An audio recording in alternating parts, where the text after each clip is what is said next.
to use your well-known phrase of bang, Steph Curry has been maybe the bangiest of them all, certainly in recent days. Who's your MVP, Mike? What do you think? Who would you put a vote for on that front?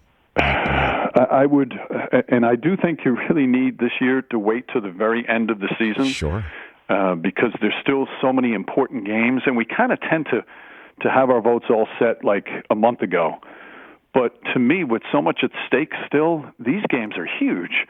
And to see how somebody performs in these games. For example, Jamal Murray goes down, and Jokic says, okay, I got you, don't worry.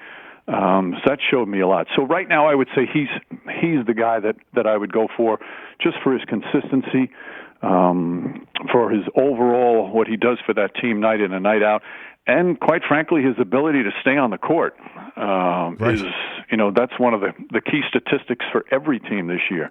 So I would lean towards him right now. Well, I mean, it's important that you say consistency to stay on the court, because you mentioned the Nets are the most potentially unbeatable, unguardable, and you can't talk about any of the three as an MVP of the league. You can, however, to use a similar analogy that you just made about anybody could win the championship of 8 teams.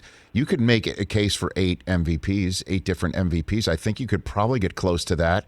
Donovan Mitchell, before he went down, would be somebody you have to mention. Chris Paul for the Suns. You've got to talk, obviously, about Embiid in Philadelphia. Steph Curry for the Warriors, and I know they're barely above 500. And then I guess to come a little bit full circle, Julius Randle, what he's done with the Knicks. I mean, that's just people off the top of my head. We have Giannis fatigue because he's won 2 in a row. That's so right, Giannis we don't have to vote for him again. But he's been phenomenal. So, the talent in the league is right now it's crazy in terms of how many guys are playing at such a high level. And that's why, you mentioned Randall. I'm happy for him. He's finally going to get to play in a playoff game. He's never played in a playoff game. In fact, the best team he's ever played on, record-wise, was 12 games under 500. Unreal. And this is a really talented player coming out of college. So now he's going to get a chance, and to be able to see a guy get that opportunity is it's always, to me, one of the fun parts, and that's also why it's worked in New York with Thibodeau, because so often for a coach, do you get the player at the right time of his career, where he's ready to do whatever it takes to win. I've always loved Isaiah Thomas's comment from years ago. He said, young players define their games by how many points they score.